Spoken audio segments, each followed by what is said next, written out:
Hey everyone, welcome back or welcome to my channel if you're new here. Today is another reading vlog.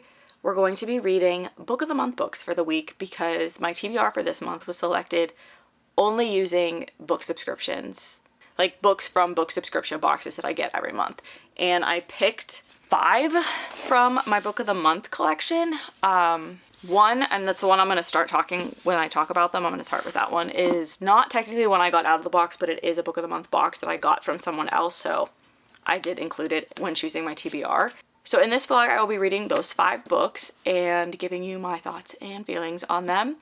And obviously, spoiler-free. My vlogs are always spoiler-free.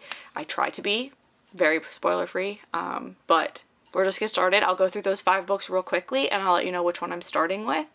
The first one is the one I was just talking about, Darling Girls by Sally Hepworth. This is a thriller. This will be my second Sally Hepworth book, and basic synopsis that I know about this one, I think is correct, is that there were these girls that were fostered by this woman when they were younger, and they are now older, and I believe she's passed, and like secrets are coming out about things that happened on her estate, or like things are found on her estate that are bringing up some secrets. I don't exactly know, but it's a thriller. I don't read too far into them. The last one I read by her read more like a literary book than it did a thriller, so we'll see if this one's similar. This was also like from 2024, so it was April 2024. I do like the Book of the Month puts the month and the year on the books because then I really know how long they've been on there. Then this is The 13th Child by Erin A. Craig. This is a YA fantasy standalone, I believe, and I think this is about the 13th child to a family who has this like special power, and her godfather or something is like death himself. I'm not 100% sure. And her power is to be able to like tell when somebody is going to be dying. So she's tasked with ending their suffering if somebody is about to die. But she's haunted by the ghosts of those that she's killed, and she doesn't want to do this anymore. And then I think she ends up meeting somebody that she's supposed to help die, and she doesn't want them to die. I don't know exactly, but again, as I read it, we will talk more about what the actual plot of the book is, but the cover is what has always drawn me to this book, and this was my December 2024 selection because this was like a second chance book. They didn't choose it earlier in the year, but then it was just like popular, and I guess it was probably an option earlier in the year for them, and they didn't choose it, and they brought it back for December. So when I saw it, I picked it up because I'd been looking at getting it anyway. Then this one doesn't have a date on it because this was an add-on. I got this in January of 2025 because it was my birthday selection. It is A Sea of Unspoken Things by Adrienne Young. This will be my second Adrienne Young book that I read, and she is always classified kind of as magical realism. This book, I believe, is about a girl who goes back to this town. So this is about a girl whose twin brother is killed, and she has always had like a weird connection with him. Like she apparently knew when he died before they ever got the phone call. And then she ends up going to the place where he was killed, or the town where he was killed, to try to get answers to what happened. And his like best friend is involved in some way as well. I'm not 100% sure, but we will see how I like this one. I really did enjoy Spells for Forgetting. And I did just pick up The Unmaking of June Farrow. So I will be reading that hopefully sometime this year as well. I don't know how many other books she has. I don't know if it's just those 3. Adult books. I know she writes kids books, and I forget that all the time. Like YA books, I forget that every time I talk about her. But, so yeah, she does have some other ones here. I don't know which. I know that like Fable and Namesake, I think, and Saint maybe are like YA fantasy books, but there are some other ones here. So I'll keep an eye on her backlist. Then my April pick, so this was my brand new selection from April, Passion Project by London Sperry. This is a romance novel. I believe this is also a debut novel, and this is about a girl who lives in New York City who just feels like she's not really doing what she wants in her life. She's at a weird like crossroads. She's not really passionate about everything, and she admits that to a stranger in a bar one night drunkenly. So he decides to help her find her passion again. So he takes her on like all of these exotic dates and stuff to try to find something that she's passionate about. That's all I know. I've heard great things about this from people that have read it already, or I've seen good ratings, I guess, from people that have read it already. So very excited to get into this one. I haven't had the best luck with Book of the Month romance books, but I'm hoping that this one is an exception to that. And then finally, the book I will be starting with was my March 2025 selection, and that is Liquid, A Love Story by Miriam Ramani. And all I really understand about this is that it is a debut, again a debut novel about a queer Muslim woman determined to marry rich. And I believe she decides to make a spreadsheet to outline a goal: 100 dates with rich and Angelino, so she must be in LA, and a marriage proposal in hand by autumn. What follows is a whirlwind summer. So my guess is she's gonna, I don't know what I'm gonna say, but it's like supposedly like a edgy, riveting twist on the classic romantic comedy. My guess is she's going to realize that like there's been somebody in her life all along that was actually the person she really wanted to be with, based on like the synopsis saying she had to go home for a family emergency, and while she's there she kind of realizes that the answer to all of her problems has been under her nose the entire time. But we will see. I've seen the ratings for this and they haven't been great. But, you know, what's great is I'm flipping through this and the chapters are so short. I love a short chapter. So hopefully that helps get through this quickly.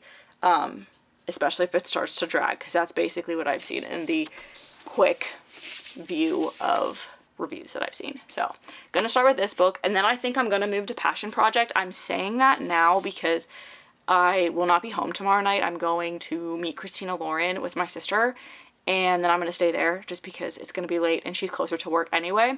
So I'm not going to take my camera or anything because I'm not going to have a lot of time. I don't know how far I'll get with this before I go to bed and then like before work and at lunch tomorrow. So I still could be reading this by the time I check back in on Tuesday, but just in case I move on before that, I will be starting Passion Project after this, but we will still talk about this regardless. So I will see you all in a few days. Hello, friends. So I just finished Liquid. So it is now Tuesday evening. I did not update yesterday. Obviously, we went to the book event and I wasn't home. But I did just finish this, so I have not started another book yet. And I think the whole like spreadsheet part of this was a little oversold. We follow our main character who is trying to figure her life out, essentially. She is just graduated with her PhD at the beginning of the book, and she's having trouble finding a job. So she is a Muslim American, and this is taking place in like 2017, and in America there obviously has been a lot of not kind things happening towards the Muslim population in our country in general, but like especially ever since 9/11. So she's struggling with some of that, and not being able to find a job. She's like adjunct professoring, so she's not really full-time work. And she kind of decides, like based on a joke that her best friend tells her, he says like, well, why don't you just marry rich kind of thing, but it was a joke. She starts this spreadsheet where she's keeping track of dates, and she's like an analytical mind, so she thinks, okay, I have to go on 100 dates in order to find like the right person. So she gets on all these dating apps and she's trying to find people kind of based off like affluential status and everything, and she's tracking them. So that was part of the story, but I wouldn't say like the biggest part of the story. Like you're seeing random dates throughout this, but it really is about her figuring out what she really wants. And I kind of said that at the beginning, that it seemed like she was gonna realize, you know, that the solution was right in front of her all along, and it was. There was a lot of like finding herself in this, though. I think it was a lot more just like a character study on this girl and this woman figuring out what she actually wants out of life and what she wants to do and where she wants to be and who she wants to be with. So interesting read. Not my favorite. I didn't hate it, but like I didn't not like it, but it's definitely like not my favorite read. I don't know that I would like read it again, but it was definitely like an interesting story. I didn't feel like I was struggling to get through it at any point, I guess is what I should say. But at the same time, like I feel like it was just a very drawn out way to say what it was trying to say. So enjoyed it, but I can understand why it has the rating that it has on Goodreads. I can understand that, but at the same time, I still think it was a very interesting story. Now I'm going to be moving into Passion Project by London Sperry. I think these were both debuts. Please hold. So this was not a debut. I thought it was. This is a debut. This is London Sperry's first novel, and this follows Bennett, who is like convinced she should be living her best years in New York City, but she's kind of in a funk. So she set up on a first date with Henry Adams, who she drunkenly confesses to that she's not ready to love again, and she doesn't really feel a passion for anything. So he offers to help her uncover her passion for life as friends, of course. So their passion project finds them sampling photography, tattooing, even rappelling off skyscrapers. But when secrets surface, Bennett finally has to face the grief that's holding her back. So, sounds like a very interesting read. I think a few people have read this and said they really enjoyed it. I haven't heard a lot of specifics about it, but it just looks like a fun time. Like, I love this cover. It is so bright, so cheerful, so summery, springy summery. So, I'm very excited to get into this. So, the next time you see me will be tomorrow, and I will talk more about where I am in Passion Project. Hey everyone, update on Passion Project. It is going very well. I'm very, very, very much enjoying this book. It is a different take on a romance. We have our FMC who is dealing with grief in relation to an old relationship. And then we have our MMC who's dealing with some issues in his life as well. But so they're both struggling, but he has like such a happier outlook on life, and he's just like very personable and loves talking to different people, and she's just kind of the opposite. Like, she has just closed in on herself and has like depressive moods and doesn't really want to socialize and kind of keeps pushing everybody away from her. And he's helping her try to come out of her shell and find a new passion, hence Passion Project. We just took a nice little turn in the book. I'm not going to go into much of that, but it is starting to be, I think we're going to start to see a turn in both of our characters, and I'm very excited for that. It is just a very sweet story. Like, the way they met was very unique and very interesting and very, very relatable, and it just kind of took off from there, and I've just been enjoying every single second of this book. And it's not, I wouldn't say like heavy on the romance. It's definitely more about our main character trying to find herself and trying to like reestablish life now that what has happened in her life has happened and everything. So I'm enjoying it. We'll see how it ends up to see, I guess, what my rating will be, but so far so good. A very quick read, and most romances are this. The writing in this book is like phenomenal because it's massive, and I love a good chunky big font. So I'm just gonna keep reading.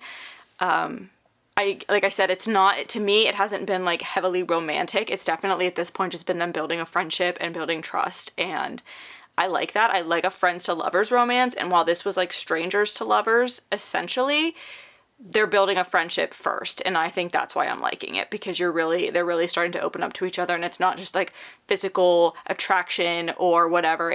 They're like, they both have trust issues, and they both don't have a lot of people in their lives, and they're taking advantage of this friendship to explore new things and learn things about each other and about themselves, and it's been a good time. So when I'm done with that, I will check back in and we'll move to the next book. All right, just finished Passion Project, and I will be picking up anything else this woman writes. Like, I want her next book now.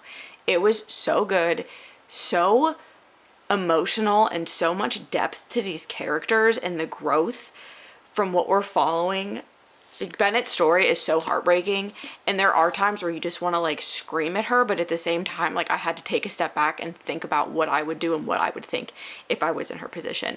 And honestly, probably wouldn't have acted much differently than she did. I don't know. I don't ever want to be in the position she was in this book, going into this book, and like what she had to deal with, but I get it. I totally get it. And I think that it was the way she eventually like came to herself and like figured everything out was done so well, so relatable, so perfect.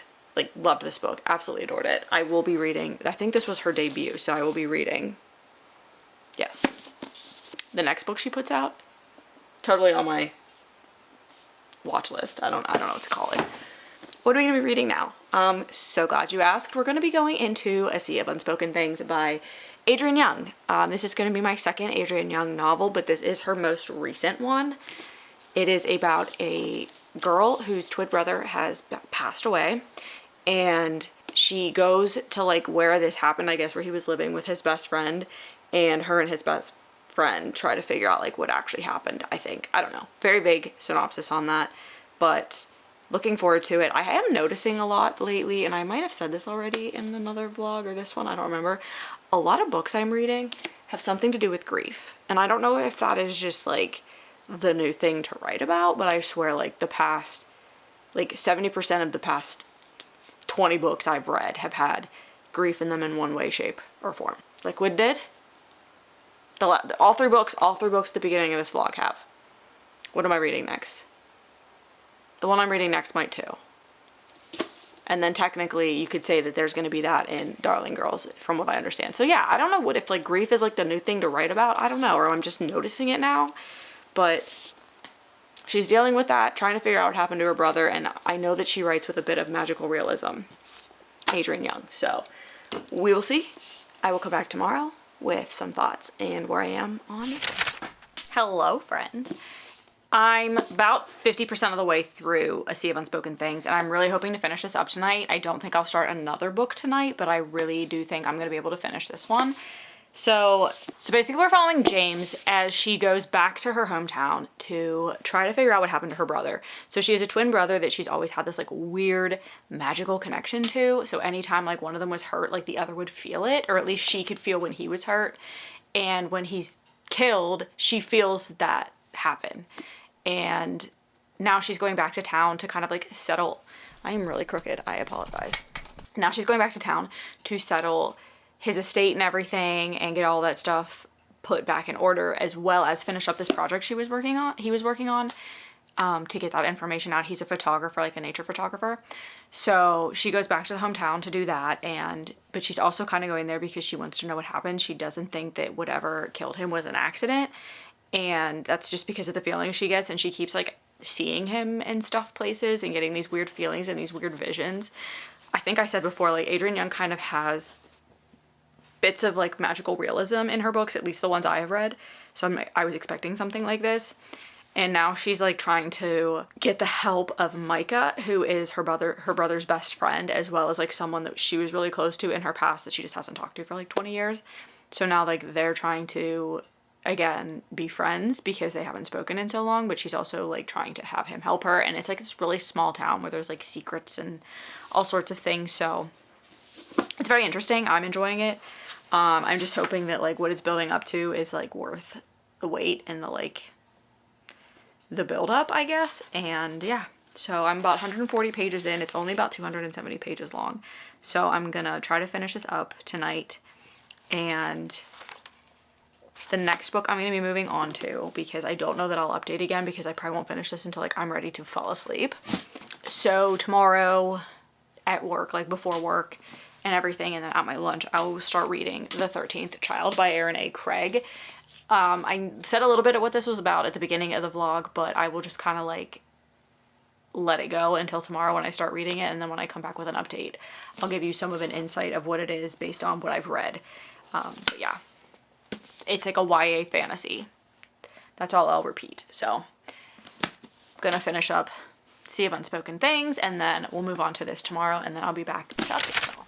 Hey everyone, it is Friday evening, and I started The 13th Child today. I'm like 130, I think, ish pages into it. I don't have it with me. It's in the other room, and I made the mistake of trying to have a glass of wine, and I'm already very tired, so I might regret that later. I do want to get pretty far in this book tonight, just because I have a lot of books I want to read. I'm in this point where like I'm just like feral to read books right now, and I just picked up the other day Shield of Sparrows by Devney Perry, which is blowing up all over the book community right now, and I saw it like months ago, I don't even know, weeks ago at least.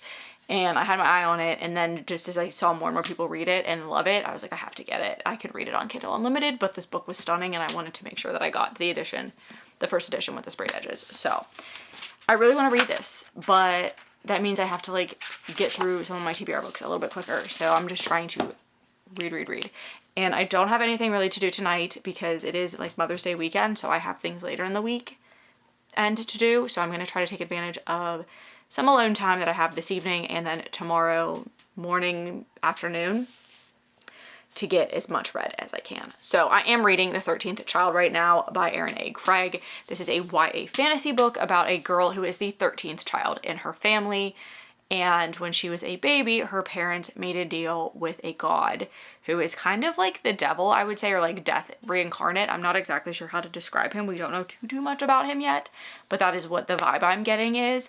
And he said he's going to basically take her and take care of her, but that he doesn't for like years and years and years. She waits every birthday for him to come take her back. And eventually she gets a little bit older and he comes and gets her.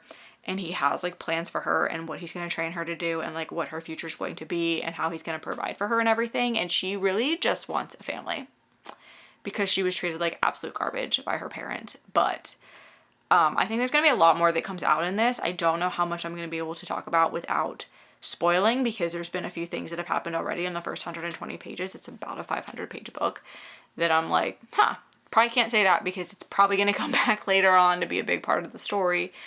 But basic premise is this girl was just treated like absolute crap by her family because she was unexpected.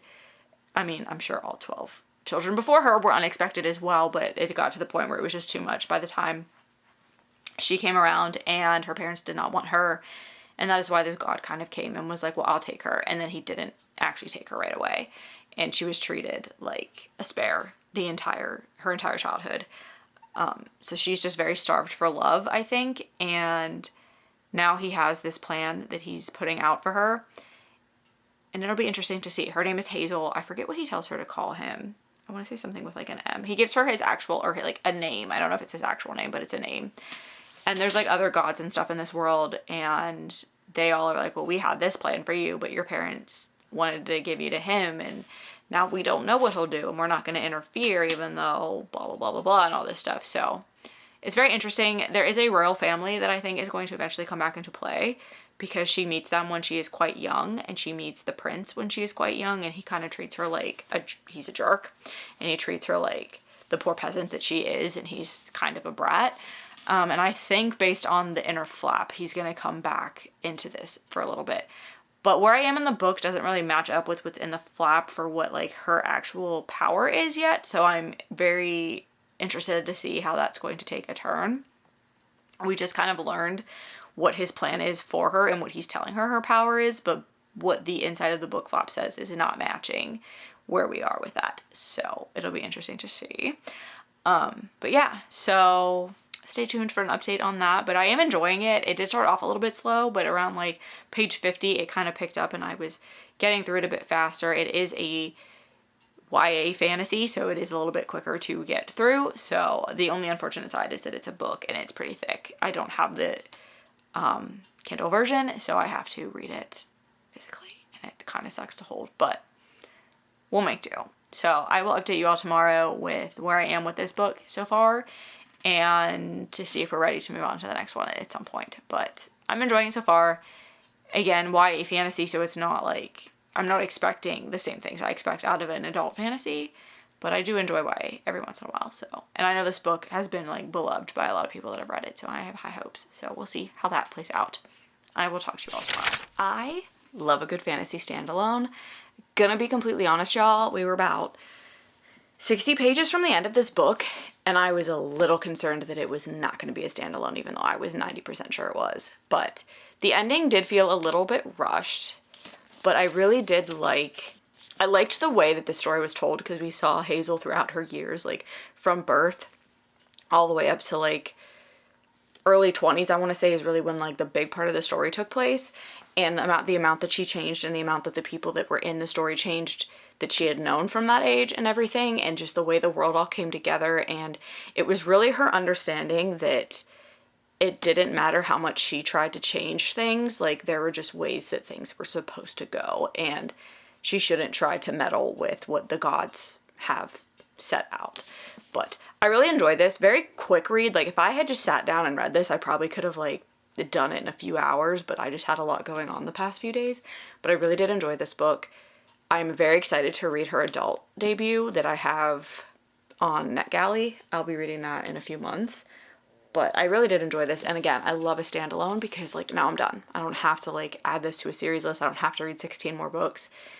It was concise, and I did, like I said, think the ending was a little bit rushed. Like I think that could have been extended a bit more and a little bit of the middle been taken out, but I still really enjoyed.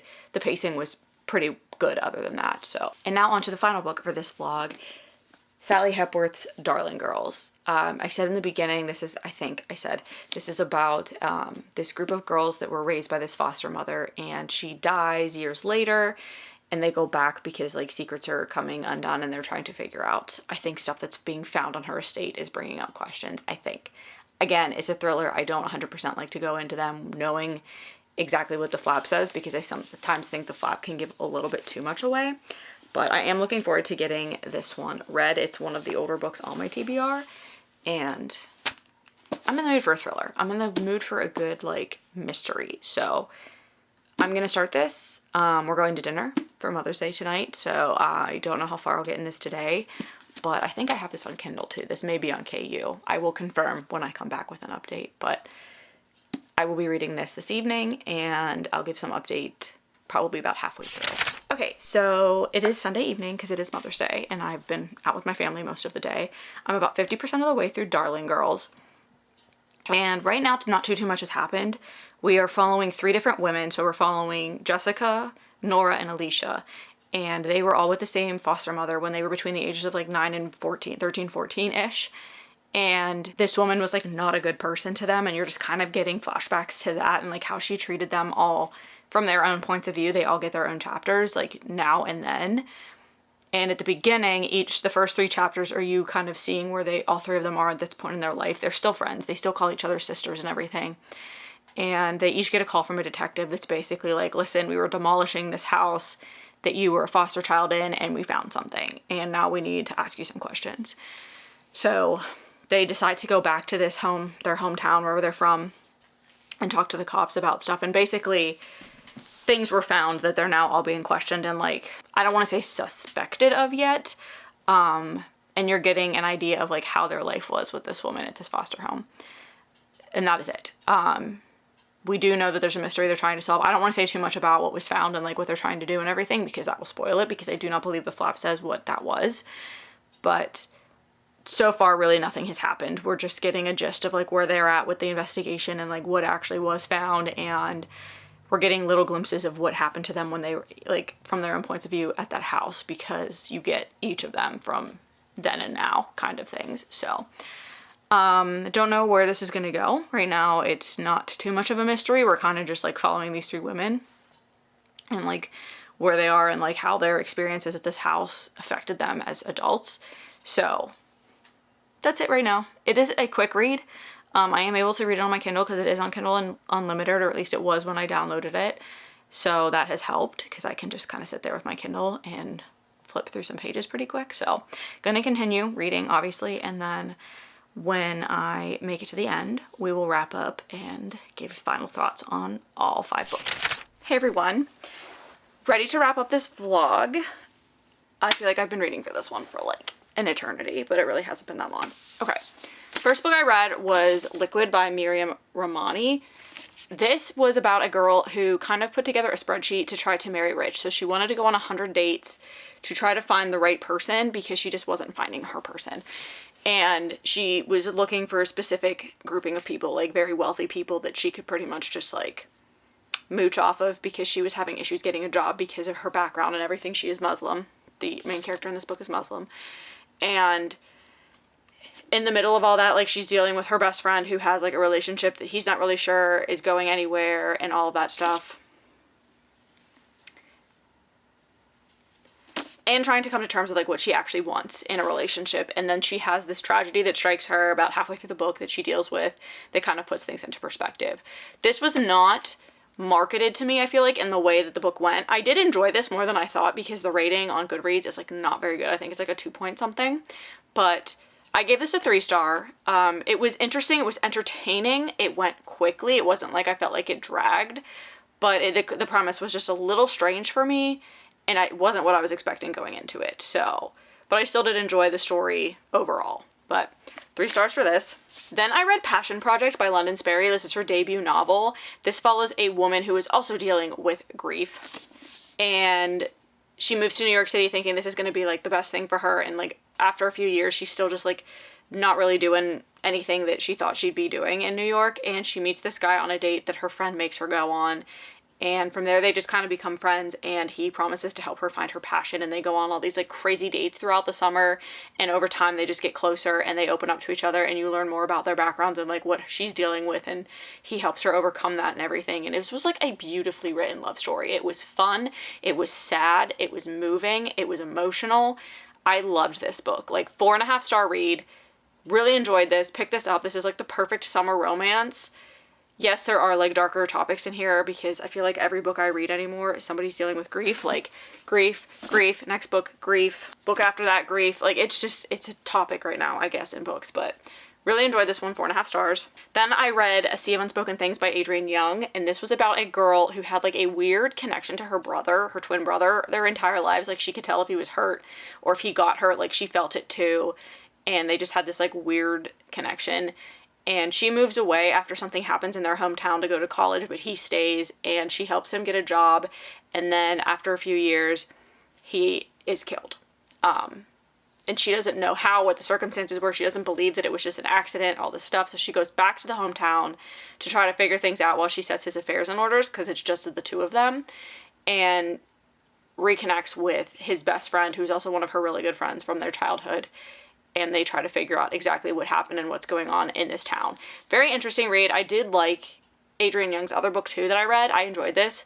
Was it a 5-star read? No, but I was entertained and I had a good time, and the ending did kind of get me. It was a little twisty at the end. So she kind of mixes romance, a little bit of magical realism, and a mystery in her books, and I really enjoy that mix of genres. So 3.75. Then I read The 13th Child, and this follows the 13th child in a family that really couldn't even afford to have like 2 children. And when they find out they're pregnant, when the parents find out they're pregnant, they panic.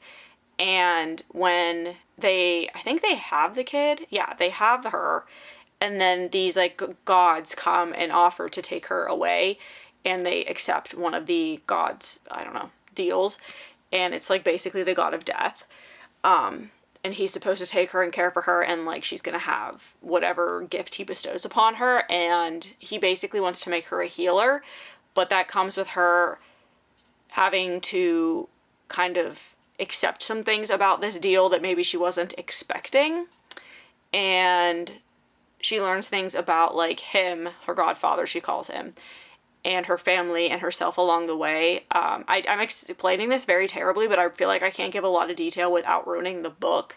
But he basically has this goal for her to become something, and she does, but it comes with consequences and things that she wasn't aware of when, obviously she didn't make the deal, so she didn't really have a say in that, but he thinks he's giving her this great gift, but there's downsides to everything. So her learning to deal with that, learning to deal with her gift, and learning to love along the way, because there is a little bit of a twist in there about that as well. So enjoyed this one. First Erin A. Craig book. Looking forward to reading her adult debut book that comes out this year, because I think I have the arc for that one, but I wanted to read this first. So 4 stars. And then I finished out the vlog with Darling Girls by Sally Hepworth. This kind of got me again, because the first time I read a Sally Hepworth, it was The Soulmate, and it felt more like it was a woman's fiction book with a little bit of a mystery element to it, and that's how this one read as well. It wasn't really a thriller, and I did kind of see the big twist in this one. This one didn't really shock me, and I was a little bored throughout it just because of the pacing of it and like what the story was overall. I think because it was so obvious what was happening, or at least to me it was very obvious what was happening, I was just kind of like, okay, can we get to that point? There were some little twists and little things along the way that shocked me, but nothing like massively, oh my gosh. So I enjoyed it. This probably would have been a 3-star if not for like the epilogue, I'd call it. That kind of put a twist on things that I wasn't expecting, but the rest of the storyline was very predictable. So I did end up giving this 3.5 stars. I enjoyed it. Definitely not like my favorite read out of this vlog, but it was entertaining enough that like I would recommend it to somebody going in knowing that it reads more like a fiction book with a little bit of a mystery element to it.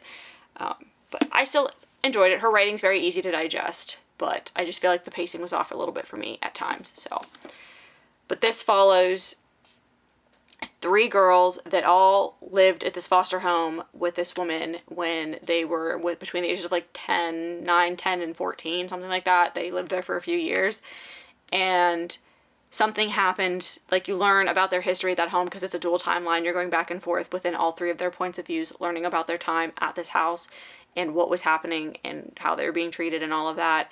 And then in the current time, like something is found at this house when they're demolishing it to put in a McDonald's, and they all kind of get called by these detectives to figure out what happened, and they all get pulled really deeply into it, but they're all also dealing with trauma from their childhood and how that's affecting them as adults. So there's a lot of nuances to this, and it was a little kind of all over the place at times, but there was a lot going on. But at the same time, there was a lot going on. So you're dealing with the consequences of their trauma as adults, and then learning about their trauma as children, and then also this mystery that is happening as adults about their childhood. So a lot of stuff going on. Did enjoy it though. 3.5 stars. I would recommend Sally Hepworth if that was the kind of thing you want to read, is something that's more like a fiction book with a little bit of a mystery. I did enjoy it, like I said. I would read another one of her books. I didn't love either of the ones I read. She's not like a favorite author by any means, but I wouldn't say no if I had the opportunity to read another one of her books. So we'll leave it at that. So that is it. These were the 5 books, Book of the Month books that I read during this vlog. I had some really good reads. I enjoyed all of these books in their own way. They were all very different reads, which is always a fun time to kind of, you know, mix and match the types of genres you're reading. So that is all I have for this vlog. If you have any Book of the Month books on your TBR, which one are you looking forward to most to getting to read? I still have quite a few on my TBR, not as many now that I just read these, but I still have a few, and I'm very excited about a lot of them. So if not all of them, I'm not exactly sure what I still have on there, but I try not to let them go too long because then I kind of get bored and I don't want to read them. So let me know. And I thank you again so much for watching and hope to see you all in the next video.